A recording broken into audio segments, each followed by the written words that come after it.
ప్రెగ్నెన్సీలో weight gain అనేది మనం చూస్తూనే ఉంటాం. ఒక నార్మల్ సింగిల్టన్ ప్రెగ్నెన్సీలో మాక్సిమం ఎంత వరకు వెయిట్ పెరగచ్చు అనే దానికి ఒక క్యాల్కులేషన్ ఉంటుంది. హాయ్ అండి, నేను మీ doctor Anusha, consultant obstetrician gynaecologist, Medicover hospitals, Nellore.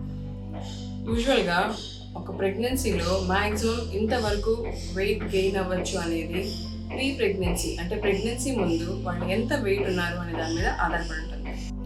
ఒక పర్సన్ హైట్ వెయిట్ని బట్టి మనం బిఎంఐ అనేది క్యాల్కులేట్ చేస్తూ ఉంటాం. సో ప్రెగ్నెన్సీకి ముందర అండర్ వెయిట్ ఉన్నవాళ్ళు అంటే బిఎంఐ వాల్యూ లెస్ దాన్ 19 ఉన్నవాళ్ళు ప్రెగ్నెన్సీలో 18 kgs వరకు పెరగచ్చు. అదే నార్మల్ బిఎంఐ అంటే 20 నుంచి 25 వరకు బిఎంఐ వాల్యూ ఉన్నవాళ్ళు నార్మల్ వెయిట్ అంటారు. సో ఈ నార్మల్ వెయిట్ ఉన్నవాళ్ళు త్రూఅవుట్ ద ప్రెగ్నెన్సీలో 11 to 16 kgs వరకు పెరగచ్చు. ఓవర్ వెయిట్ ఆర్ ఒబేస్ అంటే బిఎంఐ వాల్యూ మోర్ దెన్ 30 ఉన్నవాళ్ళు ఓన్లీ త్రూఅవుట్ ప్రెగ్నెన్సీలో 7 kgs అప్ టు 7 kgs మాత్రమే పెరగాలి. ప్రెగ్నెంట్ అవ్వగానే మన చుట్టుపక్కల ఉన్న వాళ్ళు బాగా తినాలి, ఇద్దరు మనుషులు అంత తినాలి అని చెప్తూ ఉంటారు.